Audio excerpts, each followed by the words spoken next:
Hello मित्रों, नमः संस्कृताय, हर हर महादेव, राधे राधे। कैसे हैं आप सभी लोग? आशा करता हूँ बहुत अच्छे होंगे और आप लोगों की टीजीटी, पीजीटी, जीडीसी, जीआईसी आदि परीक्षाओं की तैयारी बहुत ही सुचारू रूप से चल रही होगी। तो आप सभी का स्वागत है हमारे इस यूट्यूब चैनल वेद भाषा संस्कृतम पर। आज हम लोग जो कि आपकी यूपी पीजीटी और टीजीटी में पहले सामान्य अध्ययन नहीं लगा था, लेकिन नए सिलेबस के अकॉर्डिंग अब आपके यूपी टीजीटी और पीजीटी वाले को जीके जीएस भी पढ़ना है, सामान्य अध्ययन भी पढ़ना है और उससे भी प्रश्न आप सभी की परीक्षाओं में आएंगे। तो आज हम लोग पढ़ेंगे उत्तर प्रदेश लोक सेवा आयोग के द्वारा जो प्रश्न पूछे गए हैं प्रीवियस ईयर परीक्षाओं में, उसको देखेंगे, उसके उत्तर जानेंगे।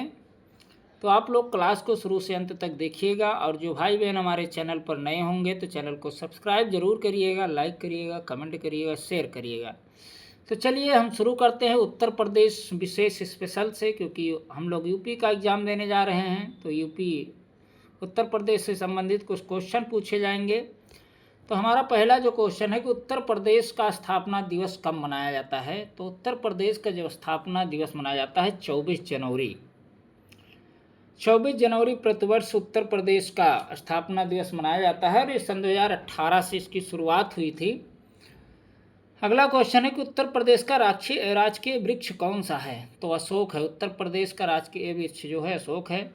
उत्तर प्रदेश का राजकीय पुष्प कौन सा है? तो पलाश अर्थात ढाक है। अगला क्वेश्चन है कि उत्तर प्रदेश में सर्वाधिक वर्षा वाला जिला कौन सा है? तो गोरखपुर है। उत्तर प्रदेश में सर्वाधिक वर्षा वाला जिला गोरखपुर है।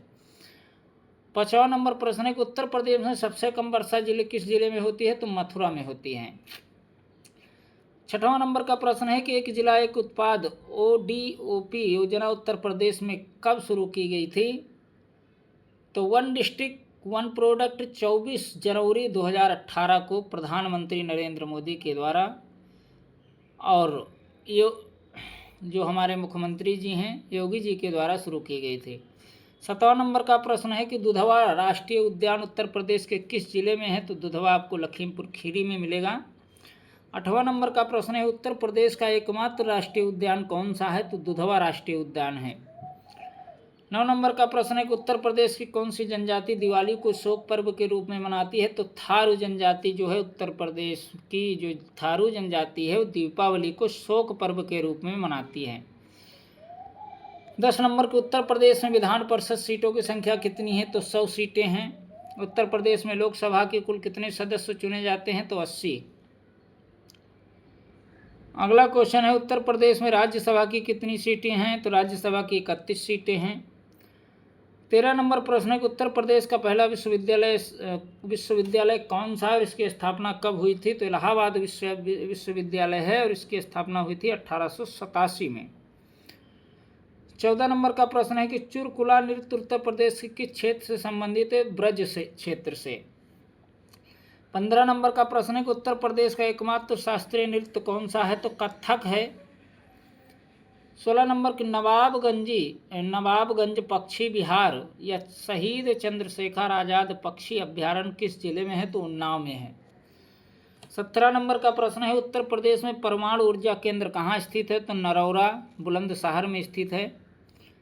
18 नंबर का प्रश्न है इत्र नगरी के नाम से उत्तर प्रदेश का कौन सा शहर प्रसिद्ध है? तो कन्नौज प्रसिद्ध है।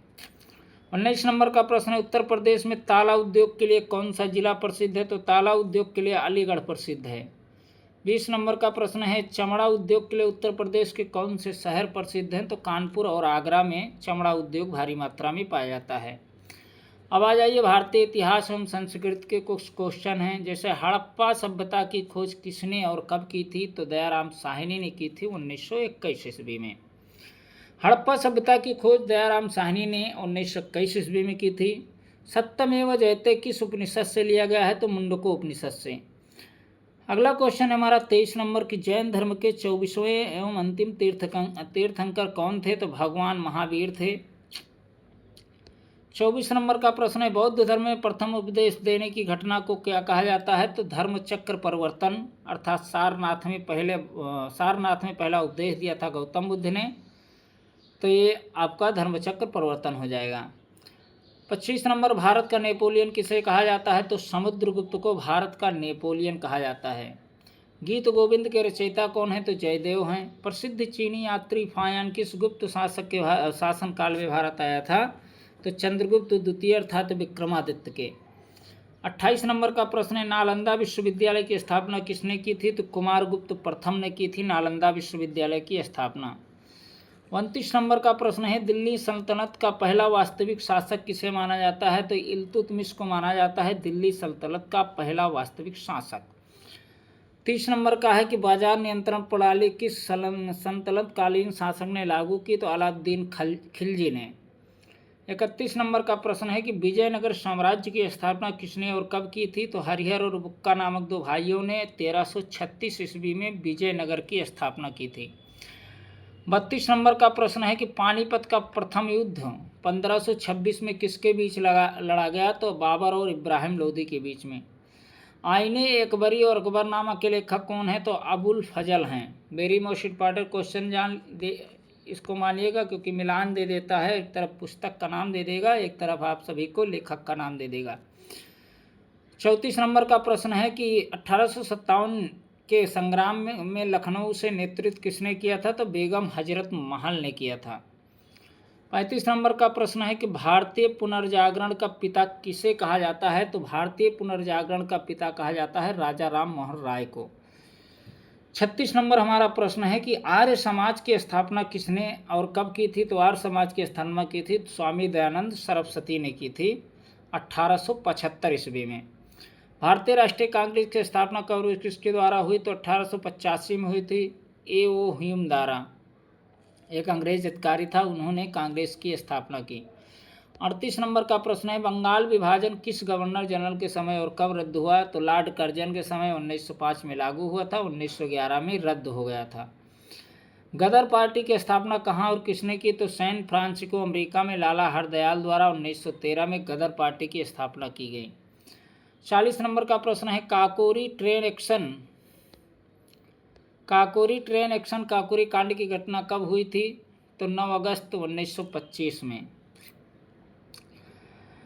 अगला क्वेश्चन 41 नंबर की, भारत का सबसे दक्षिणी बिंदु कौन सा है? तो इंदिरा पॉइंट है, ग्रेट निकोबार में पड़ता है भारत का सबसे दक्षिणतम बिंदु। ये भूगोल से प्रश्न है। अगला क्वेश्चन है वेरी मोस्ट इंपॉर्टेंट, बार बार परीक्षा में पूछा जाता है, कर्क रेखा भारत के कितने राज्यों से होकर गुजरती है? तो 8 राज्य है, गुजरात, राजस्थान, मध्य प्रदेश, छत्तीसगढ़, झारखंड, पश्चिम बंगाल, त्रिपुरा और मिजोरम। 43 नंबर प्रश्न है कि भारत की सबसे लंबी नदी कौन सी है? तो गंगा है, 2525 किलोमीटर है। 44 नंबर का प्रश्न है, दक्षिण भारत की गंगा किस नदी को कहा जाता है? तो कावेरी नदी तथा गोदावरी को वृद्ध गंगा कहा जाता है। अगला क्वेश्चन है, सांभर झील किस राज्य में है? तो सांभर झील आपको राजस्थान में मिलेगा। 46 नंबर का प्रश्न है कि भारत में मीठे पानी की सबसे बड़ी प्राकृतिक झील कौन सी है? तो बूलर झील है, जम्मू कश्मीर में है। 47 नंबर का प्रश्न है कि सुंदर डेल्टा का निर्माण करने वाली प्रमुख नदियां कौन सी हैं? तो गंगा और ब्रह्मपुत्र हैं। कौन है? गंगा और ब्रह्मपुत्र हैं। 48 नंबर का प्रश्न है, साइलेंट वैली शांत घाटी राष्ट्रीय उद्यान किस राज्य में स्थित है? तो केरल में स्थित है। 49 नंबर प्रश्न, भारत में कपास की खेती के लिए सबसे उपयुक्त मिट्टी कौन सी है? तो काली मिट्टी है, रेगुर मिट्टी जिसे कहते हैं, ये कपास के लिए बहुत अच्छी मानी जाती है। 50 नंबर का प्रश्न है कि जोजिला दर्रा किस राज्य केंद्र शासित प्रदेश में स्थित है? तो लद्दाख में स्थित है जोजिला दर्रा। 51 नंबर प्रश्न है कि ओजोन परत वायुमंडल के किस परत में पाई जाती है? तो समताप मंडल में पाई जाती है। विश्व पर्यावरण दिवस कब मनाया जाता है? तो 5 जून को मनाया जाता है। चिपको आंदोलन के मुख्य प्रणेता कौन है? तो सुंदरलाल बहुगुणा हैं। 56 नंबर हमारा प्रश्न है कि भारत में जैव विविधता अधिनियम किस वर्ष पारित किया गया? तो वर्ष 2002 में जैव विविधता अधिनियम पारित किया गया। 55 नंबर का प्रश्न है, काजीरंगा राष्ट्रीय उद्यान किस राज्य में और किसके लिए प्रसिद्ध है? तो असम में है, एक सींग वाले गैंडे के लिए प्रसिद्ध है। 56 नंबर प्रश्न है कि प्रोजेक्ट टाइगर भारत में कब शुरू किया गया था? 1973 में प्रोजेक्ट टाइगर शुरू किया गया था। अगला क्वेश्चन है, भूमध्य रेखा को 2 बार काटने वाली नदी कौन सी है? तो कांगो जायरी नदी है जो भूमध्य रेखा को 2 बार काटती है। 58 नंबर प्रश्न है कि विश्व की सबसे गहरी झील कौन सी है? तो बैकाल झील पड़ती है रूस में। 59 नंबर प्रश्न है, स्ट्राम्बोली ज्वालामुखी को क्या कहा जाता है? तो भूमध्य सागर का प्रकाश स्तंभ कहा जाता है स्ट्राम्बोली ज्वालामुखी को। 60 नंबर का प्रश्न है, विश्व का सबसे बड़ा मरुस्थल कौन सा है? तो सहारा मरुस्थल अफ्रीका में है। अब चलते हैं, चौथा हमारा भाग है भारतीय राज्य व्यवस्था में संविधान से पॉलिटी के कुछ क्वेश्चन हैं। तो 61 नंबर है कि प्रारूप समिति के अध्यक्ष कौन थे? तो प्रारूप समिति के अध्यक्ष थे डॉक्टर भीमराव अम्बेडकर। 62 नंबर का प्रश्न है, भारतीय संविधान को कब अंगीकृत किया गया था? तो 26 नवंबर 1949 को अंगीकृत किया गया था। संविधान की आत्मा किस अनुच्छेद को कहा जाता है? तो अनुच्छेद 32 को कहा जाता है संवैधानिक उपचारों का अधिकार। अगला क्वेश्चन है 64 नंबर, मूल अधिकार संविधान के किस भाग में वर्णित हैं? तो भाग 3 में है, अनुच्छेद 12 से 35, जिसे मौलिक अधिकार कहा गया है। 65 नंबर प्रश्न है कि नीति निर्देशक तत्व डीपीएसपी किस देश के संविधान से लिए गए हैं? तो आयरलैंड से लिए गए हैं हमारे डीपीएसपी। 66 नंबर प्रश्न है कि राष्ट्रपति पर महाभियोग की प्रक्रिया किस अनुच्छेद में वर्णित है? तो अनुच्छेद 61 में राष्ट्रपति पर महाभियोग लगाने की प्रक्रिया वर्णित है। 67 नंबर हमारा प्रश्न है कि मौलिक कर्तव्यों को किस संविधान संशोधन द्वारा जोड़ा गया था? तो 42वें संविधान संशोधन 1976 स्वर्ण सिंह समिति की सिफारिश पर। 68 नंबर का प्रश्न है, सामान्य नागरिक संहिता किस अनुच्छेद में वर्णित है? अनुच्छेद 44 सामान्य नागरिक संहिता, और सर्वप्रथम गोवा में लागू की गई थी। भारत के नियंत्रक एवं महालेखा परीक्षक सीएजी की नियुक्ति किस अनुच्छेद के तहत होती है? तो अनुच्छेद 148 के तहत होती है भारत के नियंत्रक एवं महालेखा परीक्षक की नियुक्ति। 70 नंबर पर आगे हमारा 70 नंबर प्रश्न, धन विधेयक केवल किस सदन में प्रस्तुत किया जाता है? तो केवल लोकसभा में, अनुच्छेद 110 में। पंचायती राज व्यवस्था को संवैधानिक दर्जा किस संशोधन द्वारा मिला? तो 73वें संविधान संशोधन 1992 के द्वारा। 72 नंबर का प्रश्न है, स्वतंत्र भारत के प्रथम मुख्य निर्वाचन आयुक्त तो कौन थे? तो सुकुमार सेन थे। 73 नंबर प्रश्न है, वित्तीय आपातकाल वर्णन किस अनुच्छेद? तो अनुच्छेद 360 में वित्तीय आपातकाल की घोषणा की जाती है, लेकिन अभी तक ये भारत में लगा नहीं है, कभी भी नहीं लगा है। 74 नंबर का प्रश्न है, संसद के दोनों सदनों की संयुक्त बैठक की अध्यक्षता कौन करता है? तो लोकसभा अध्यक्ष है, अनुच्छेद 108 के तहत बुलाई जाती है। अगला क्वेश्चन है कि मताधिकार की आयु 21 वर्ष से घटाकर 18 वर्ष किस संशोधन द्वारा की गई? तो 61वां संविधान संशोधन 1989 के द्वारा।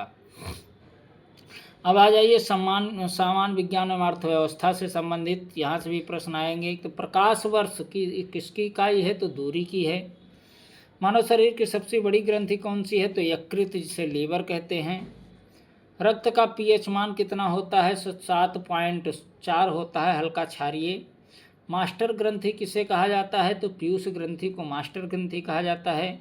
विटामिन सी का रासायनिक नाम बहुत पूछता है, तो एस्कॉर्बिक एसिड है विटामिन सी का रासायनिक नाम।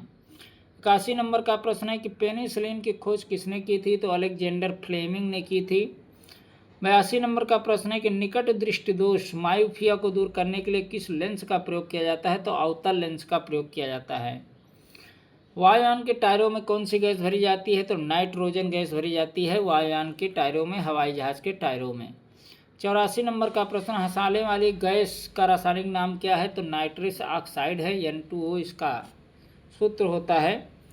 85 नंबर, जल में घुलनशील विटामिन कौन से? विटामिन बी और सी, ये जल में घुलनशील हैं। एलपीजी गैस सिलेंडरों में गंध के लिए क्या मिलाया जाता है? तो एथिल मरकैप्टन मिलाया जाता है, एथिल मरकैप्टन। 87 नंबर के, इंसुलिन की कमी से कौन सा रोग होता है? तो मधुमेह हो जाता है। कंप्यूटर का मस्तिष्क किसे कहा जाता है? तो सीपीयू को, सेंट्रल प्रोसेसिंग यूनिट।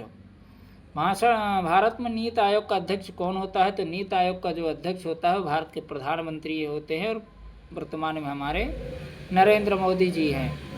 90 नंबर का प्रश्न है कि भारत में हरित क्रांति का जनक किसे कहा जाता है? तो डॉक्टर एम.एस. स्वामीनाथन को भारत में हरित क्रांति का जनक कहा जाता है। 31 नंबर का प्रश्न है कि भारतीय रिजर्व बैंक की स्थापना किस वर्ष हुई थी? तो 1 अप्रैल 1935 में हुई थी। 1949 में राष्ट्रीयकरण हो गया था। जीएसटी भारत में कब लागू किया गया? तो 1 जुलाई सन 2017 को जीएसटी लागू कर दिया गया था। नाबार्ड की स्थापना किस समिति की सिफारिश पर हुई थी? तो शिवरामन समिति 12 जुलाई 1982 में। भारत में राष्ट्रीय आय का आकलन सबसे पहले किसने किया? तो दादा भाई नौरोजी ने किया 1868 में। और सफ़ेद सोना किसे कहा जाता है? तो प्लेटिनम को, तथा कपास को भी सफ़ेद सोना कहा जाता है। अगला क्वेश्चन है, अंतर्राष्ट्रीय महिला दिवस मनाया जाता है तो 8 मार्च को मनाया जाता है। राष्ट्रीय खेल किसकी स्मृति में 29 अगस्त को मनाया जाता है तो मेजर ध्यानचंद के। रेड क्रॉस का मुख्यालय कहाँ पर, तो जिनेवा स्विट्जरलैंड में है। और 99 नंबर प्रश्न है कि यूनेस्को का मुख्यालय कहाँ है, तो पेरिस फ्रांस में है।